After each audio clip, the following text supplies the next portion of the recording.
So what's up guys? So welcome back po sa aking YouTube channel. Kung bago ka pa lang sa aking YouTube channel, ang channel na ito ay nagtuturo ng online tutorials, review investment platforms, at kung gusto mong kumita gamit ang earning site, kung interesado ka sa ganitong content, huwag mong kalimutan magpindot ng subscribe button at hit the notification bell para ma-notify ka sa susunod nating videos.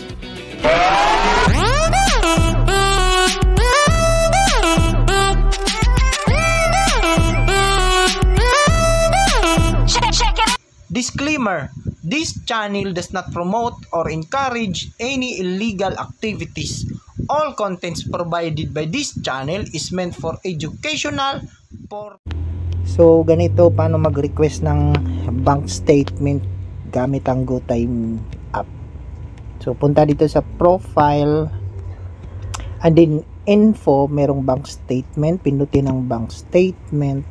Then mapupunta sa yung Gmail, click lang yung continue. Then piliin po natin yung latest. Yan, sa May tayo request. Ayan. May? Send. 2 days parang bago. And then Gmail, punta tayo sa Gmail. So once dumating na sa ating Gmail, pindutin natin yan, yung GoTime bank statement natin din sa baba.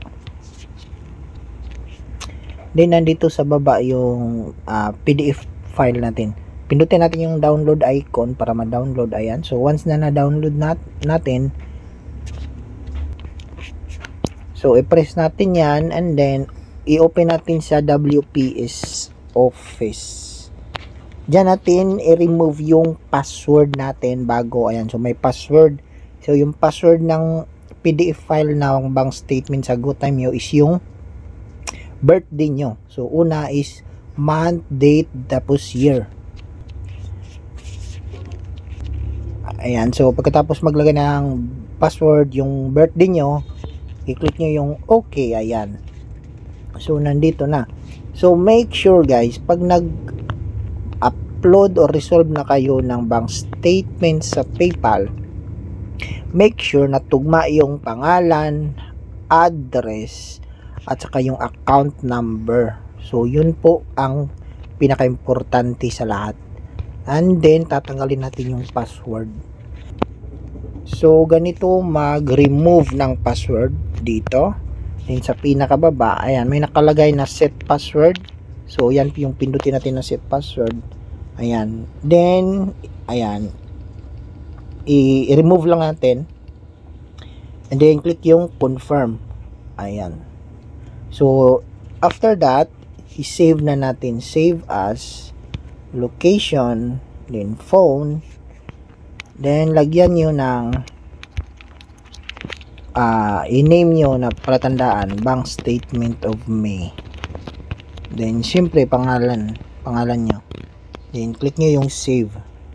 So, yun na. Yung na-save nyo, yun ang ipapasa o i-resolve nyo doon sa PayPal para hindi kayo mapirma. Kasi once na may password, hindi yan ma-open ni AI. So, automatic, pirma na kayo. So, sayang yung account nyo.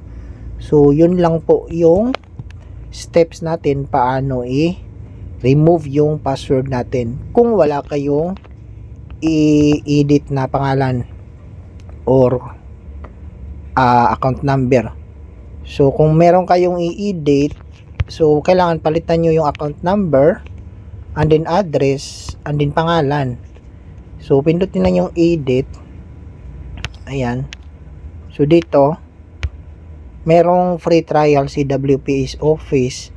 So yun po yung gamitin nyo pang edit dito guys. Ayan. So hindi nyo yan masisave kung wala kayong trials or hindi kayo nakapag-subscribe. So yun po guys, kung paano natin i-remove yung password ng ating bank statement. So kung meron kayong katanungan, pwede kayo mag-comment guys, and pwede nyo po akong